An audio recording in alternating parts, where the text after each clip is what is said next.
I've just received a massive update on the behavioral profile and investigation of the Nancy Guthrie disappearance. Make sure to subscribe and ring that notification bell. Keep those alerts on. 91 days deep into analyzing the Nancy Guthrie mystery, the suspect's psychological mask has finally slipped, exposing a dark reality that is genuinely hard to stomach. All the forensic and behavioral evidence now points to one individual. It is the absolute last suspect her family would ever imagine the man Nancy welcomed as her own son-in-law. Before you and I dissect the twisted psychology of this crime scene together, take a quick second to tap that subscribe button. Ring that notification bell and stay locked in so you never miss a single psychological twist. Now let us analyze his deception. What we are about to unpack mirrors a dark psychological thriller, except every single chilling behavioral detail actually happened. We will trace his digital footprint, audit his finances, and expose a psychopathic motive so incredibly cold that it will literally raise the hair on your arms. The most brutal psychological confirmation of all just hit the interrogation table. Nancy was snatched directly from her own bed, while she slept completely defenseless and utterly unaware. That specific timeline detail completely shatters the fake persona her son-in-law tried so hard to maintain during his first 90 minutes in the interrogation room. I watched him sit across the table, projecting a textbook image of a grieving relative. Hands perfectly folded, voice kept low, completely faking family devotion. But while he was acting out this role, the surrounding digital forensics were telling a completely different story.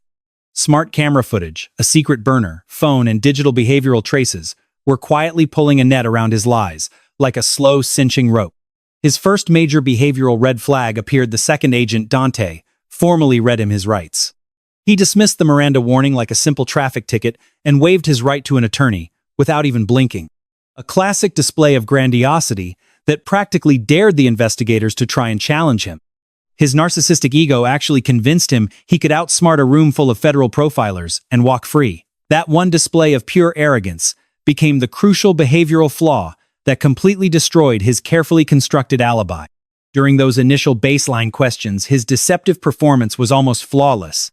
He feigned wide-eyed shock and confusion, calling his presence in custody absurd. He aggressively swore he would never hurt Nancy, desperately trying to convince everyone he loved her exactly like his own biological mother. His body language was controlled, hands perfectly still, eye contact unbroken. Every single answer felt scripted, polished, and fully rehearsed. He clearly prepared his mind for aggressive interrogation, completely underestimating the profiler across from him. Dante never relies on cheap theatrics to secure a confession. He lets the psychology break them. When asked to recount the night Nancy vanished, his story lacked normal memory fragmentation. That exact over-rehearsed smoothness instantly triggers deception alarms for any veteran psychological analyst. He constructed a suspiciously perfect evening. A quiet dinner, playing cards and sharing light-hearted banter with his vulnerable mother-in-law. He claimed she appeared radiant that night, and right around 9:45 p.m., he played the hero, offering her a ride home. He deliberately planted emotional micro-details to psychologically manipulate us. He described her exact outfit, the meal she enjoyed, and her nostalgic laughter over dessert while remembering her late husband. That detail seemed harmless during his initial baseline, but analyzing it later, it sits like a cold rock in your stomach. He stated he escorted her straight to the door and waited for the lock to click aggressively, pushing the narrative of a completely sweet, utterly normal family goodbye. He carefully framed Nancy's final hours as an idyllic memory, happily surrounded by loved ones. For 90 straight minutes, his baseline never shifted. He absorbed every psychological probe with rehearsed ease. He never got defensive, never even broke a sweat. Yet beneath his highly controlled sociopathic veneer, the hidden digital forensics were already spelling out a reality that would horrify anyone who heard it. He even showed the sheer audacity to lean in faking genuine emotional concern, actually asking the detectives how their active investigation was progressing. He completely anchored himself in the frantic relative persona, entirely blind to the fact that our investigative crosshairs were already locked directly onto his behavior. And that cognitive trap is exactly where Dante wanted him stuck. He let the suspect monologue, allowing his narcissistic ego to inflate. Dante had stopped taking notes. He was quietly setting a psychological bear trap under a velvet rug. Every single piece of his invented timeline was about to slam into hard evidence he could not manipulate, delete, or lie his way out of. Deleted texts, burner phone pings, and surveillance feeds. All this data was racing toward one irrefutable criminal truth. 90 minutes in his posture, relaxed like a victor. His cognitive bias still convinced him he was the absolute smartest person inside that interrogation facility. Then Dante gave a silent, barely perceptible behavioral cue to his partner. Let's watch what happens here. The younger agent calmly slid a laptop and audio gear forward. Suddenly, Dante's entire psychological approach flipped.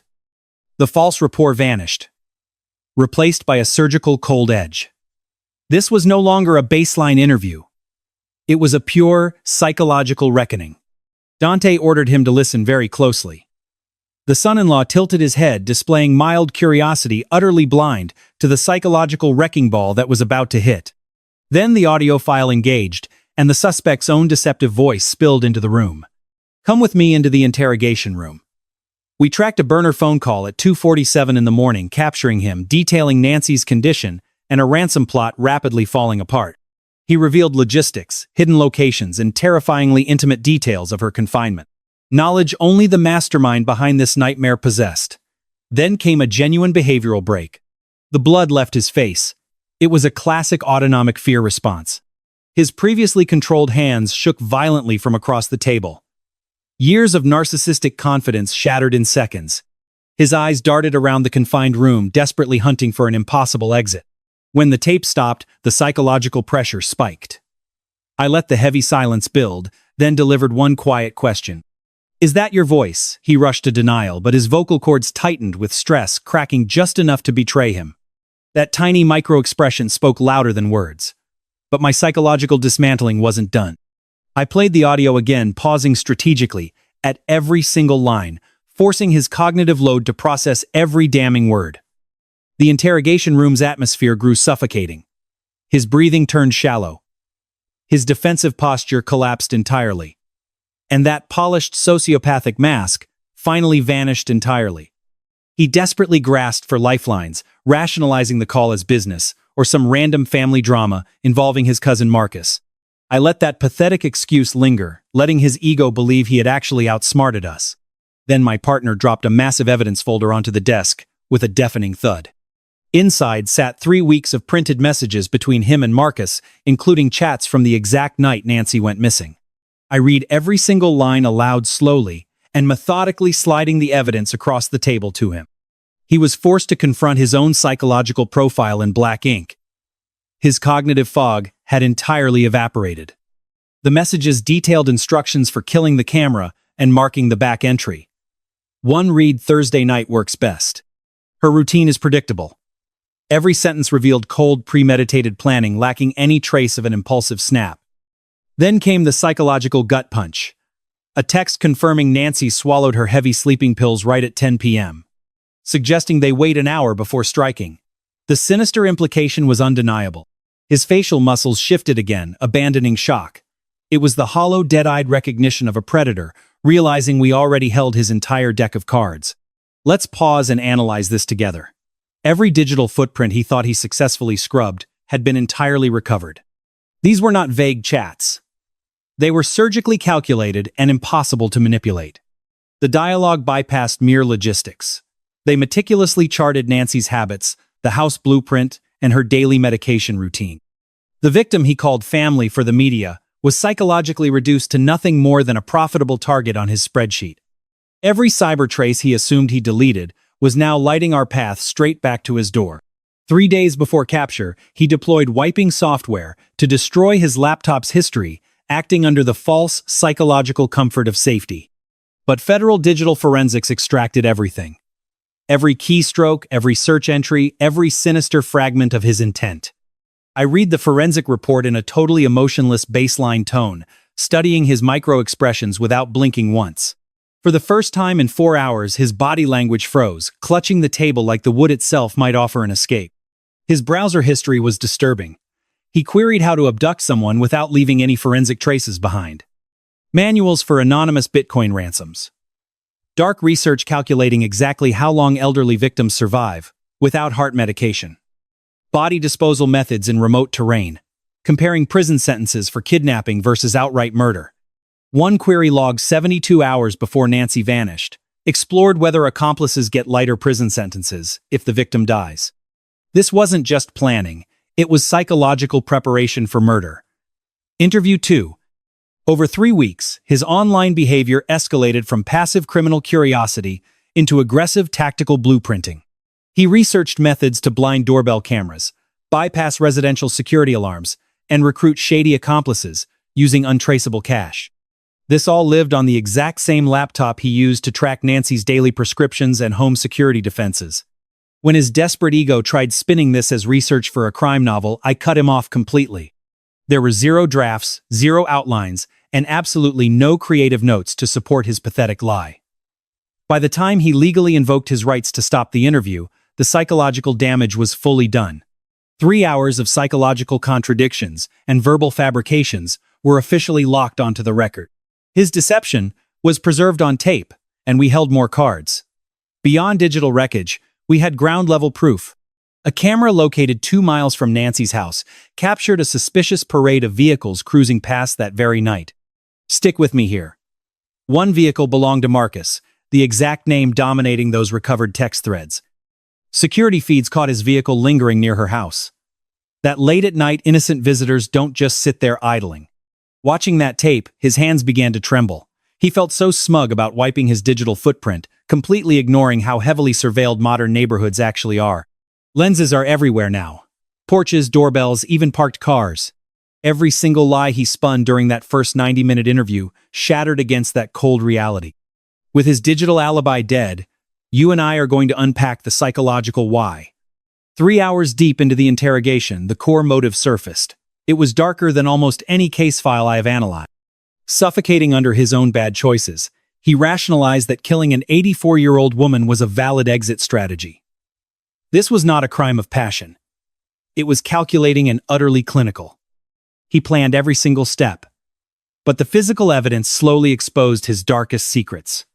His psychological defenses crumbled entirely, leaving him nowhere to hide. Like most predatory behavior, this investigation traced straight back to intense financial pressure. Checking accounts drained dry. Credit limits completely exhausted. He was months behind on almost every single payment he had. Debt collectors were circling him daily. The mortgage was in default, and a total foreclosure was just 60 days out. The same house where he entertained Nancy was slipping away. He was buried under $250,000 of debt. His regular income could not even stop the bleeding. This went far beyond normal struggles. He was drowning. I traced $30,000 in odd cash withdrawals, pulled just 3 weeks before she vanished. Whenever I pushed him on it, his narrative constantly mutated. A business cost, then house repairs, until he finally just shrugged, pretending ignorance. That missing money was gone, but it left behind a crystal-clear behavioral motive for us. The massive debt was bad enough, but Nancy's will proved fatal. Her multi-million-dollar estate was divided between 2 daughters.